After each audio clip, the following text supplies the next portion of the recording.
Hello friends, welcome back again. Today we are joined by a very special guest who will be speaking on a topic made in the image of God, science that supports the uniqueness of human beings. Dr. Samuel Richmond is a director of Center for Advanced Religious Studies under Northeast Christian University, Dimapur, and he is specialized in science and religion, and he'll be publishing a book very soon, so keep him in your prayers and let's wish the best for Dr. Richmond. We are glad and happy to learn a lot of things from Dr. Richmond today. So before Dr. Richmond takes the time, I just want to bring a small introduction to our topic today. I want to start the introduction by focusing on three different dimensions. That is, first, animals, specifically chimpanzees, and robots, AI, then human beings. How are human beings still unique and still superior? We'll talk about chimpanzees because chimps are the smartest animal in animals kingdom so far. It is said that human beings and chimps share about 99.5% of DNA. So there is that level of genetic similarities between human beings and chimps. So when there is that degree of genetic similarities, how are human beings still different? Human beings have about 86 billion neurons in our brain, and some claim that it is approximately 100 billion neurons, whatever the number is. Then chimpanzees have somewhere 28 billion neurons. The other thing is chimps also can have a mental time travel like human being does, that is simply learning from the past, understanding the present, then planning for future. So the three things, past, present and future. So mental time travel is quite obvious for chimps as well. And not just that, but unlike any other animals, chimps have the ability to learn, comprehend, and bring out logical solution with practice. So that is how potential chimps are actually. Now let's talk about AI. World is advancing because of AI, and world is filled with AI, artificial intelligence. And just imagine the same work that takes 100 men to complete in 100 days can be done in a single day by a machine. Today there is a brain chip called Neuralink, Elon Musk's invention. That very small chip can remove all kinds of neurological and psychological problems from our brain. The small chip in our brain can do that much of work. And there are other microchips that can expand our thinking capacity, that can expand our memory, that can improve our cognitive processes.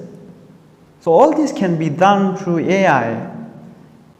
And today some of the top physicists, engineers, futurists, and the techno experts predicted that in the next 100 years, human beings will be outsmarted by AI.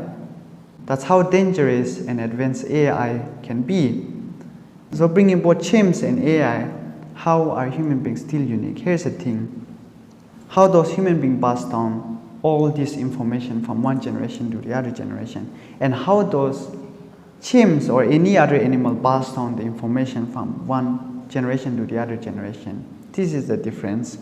When a child is born with a very small memory storage, because DNA holds only a GB storage, and therefore a child cannot learn. A child does not have an understanding about what is going around. The brain cannot retain any information, sensation, all the senses, the things that a child sees, the noise that a child hears. I mean, every information that is passed on from our senses cannot be stored in a child's brain because it has very small storage initially. But how does the memory expand? Slowly as the child grows, there is a synaptic link between neurons, and that makes a storage bigger. And therefore today I have 100,000 times bigger storage in my brain than the day I was born. And approximately we have around 100 terabyte storage. We can communicate with people. Animals cannot communicate. Of course, animals also express certain observable behavior of their emotion. They act out as a reaction to their biological needs such as sex, hunger or aggression or happiness. The only information that is passed down from one generation to the other generation is their genetics link. But what's different about human beings is we have culture. We pass on the information through verbal communication. We narrate history to the other person and the other person to the other person. There is that continuity of passing information from one generation to the other generation. Then literature was a common thing. Today in the technology era, how do we know about Hitler? Or how do we know about Abraham Lincoln? Or how do we know about any person? Media, social media has all the information. We can adapt and adopt culture, we can adapt and adopt things. The one major thing that separates robots from humans is that human beings, we know that we are humans, but robots do not know that they are robots. They are not aware that they are robots. They are not aware that somebody has programmed them and somebody is using them. And what some of the futurists like Macho Gakko predicted was, in the next 100 years, AI, robots, will be aware that they are robots. And so when they are aware that they are robots, human beings will be in big trouble. Once the robots get to know that they are robots, and once they get to know that somebody is controlling them, once they are aware of what they are, then that is the time human beings will be in danger. So to make a powerful AI, it needs lots of information, it needs lots of data. And so for that, there should be somebody that has to program those. And AI does not have a learning capacity, the flexibility like humans. We can learn, we can communicate, we can comprehend, we can articulate. We are influenced by the environment and we also influence the environment. So there is that level of flexibility, there is that ability of adapting with environment, there is that level of adapting with things. And still robots does not possess that adaptability, whereas humans does. And therefore, coming to the end of the introduction, when Genesis 1:27 says, God made man in his image, his own image, the name God itself is filled with mystery. So when God made man in his image, our life is also a mystery, and we can never understand everything about human beings, and therefore our life remains unique from all other animals. No matter how smart AI grows, human beings will still be unique. So the rest of the things I'll give it to Dr. Richmond to carry forward. And yeah, if you are new to this channel, or you are old but still have not subscribed to this channel, please consider subscribing so that we can keep learning from each other. I'm thankful to Mr. Lingcholi, who gave me this opportunity to take a session on human uniqueness. The very important question is, what makes human unique? Various scholars have come up and struggled to understand the uniqueness of human being, whether they are theologians, scientists, philosophers, sociologists, anthropologists. They have tried to explain human being from their own perspective. In this session, I would like to speak on from two different views. Number one, from scientific, and number two, from theological. When we look into the scientific part or scientific aspect, then we find many scientists feel that human beings are just as equal to other animals. Some think that human beings are like worm. Some think that human beings are like big fly. If you look into the scientific discoveries, you will find that 99% are genes that we have, we share with mice. And some scientist also says we are remodeled or refined chimpanzee or gorillas. When we talk about human beings are different from animals. Even some scientists also view in that way. When it comes to cognitive behavior, when it comes to other aspects, we are different from other animals. Other animals or species do share certain genes with us, but still we are different. In our thinking, in our reasoning, in our ability, we are different. Even now, we live in a postmodern world where we talk about artificial intelligence. We have come to that level where scientific technology is being advanced. Now, when you look into the whole idea of artificial intelligence, you will find that it is governed through computers.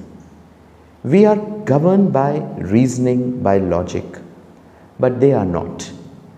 They need somebody, some human being to govern them. And that's the way they function. They don't have emotions. We do have emotions. We have empathy. We have compassion. And still, artificial intelligence is struggling. There are robots, surgeries are being done, other things are happening. But I don't know whether they will be able to take the place of human beings.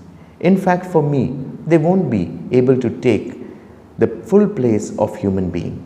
Francis Collins, the former director of National Institute of Health, as well as a writer of a very famous book, Language of God, that talks about humans are unique.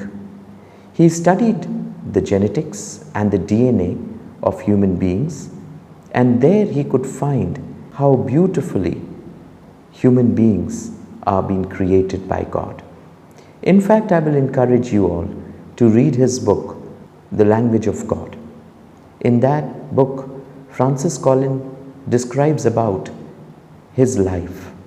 He was agnostic, then became atheist, and when he was doing his research on genetics, director of Human Genome Project, there he says that when he was working on genes, chromosomes, there he found the language of God. And then the whole idea came up that we are not created by chance, but there is a creator, and we are beautifully, fearfully, and wonderfully made. Now, when we look into the Bible and when we talk about the image of God, Bible very beautifully explains the creation of human being. Bible says that we are created in the image and likeness of God. That means we have something divine in us because we are created by God. We reflect God's image in this world. In the book of Genesis, chapter 1 and 2, when God created human beings, He created them in His own image and likeness. The Hebrew word "selem" that is used for image is something like duplicate. Means we represent God in this world. It's really very beautiful. In fact, somebody has said, when God created us in His own image and likeness, the whole creation was looking at us. They were looking God in us. And that is why we have received that mandate from God to be good stewards. As good stewards, we are here to take care of God's creation. In olden period, only kings were considered to be the bearers of the image of God. But now, Bible talks about we should know that we all carry His image and we carry His likeness. But because of fall, because of sin, the image of God which we were carrying was distorted. And that's why God has to send His Son, Jesus Christ, into this world. He is the image of the invisible God. And when Christ comes, that image is restored. That means our relationship with God is restored, and as well as our relationship with the rest of God's creation is also restored. So friends, it is very important to know that we are not here in this world by chance. God has created us with a plan and purpose, and we are very, very important in God's kingdom. So friends, it is very important to know that science may come up with different views. Anthropologists may come up with different views. But we should not forget that we belong to God. And He has sent us into this world to carry out His work. God has given us ability to reason, to think, to create. We are very creative. We may come up with new things, new ideas. Maybe artificial intelligence is quite faster than us, but not as creative as we are. So it is very important that we are not just a combination of chemical elements, but we bear God's image and likeness in us. And that makes us unique from rest of God's creation.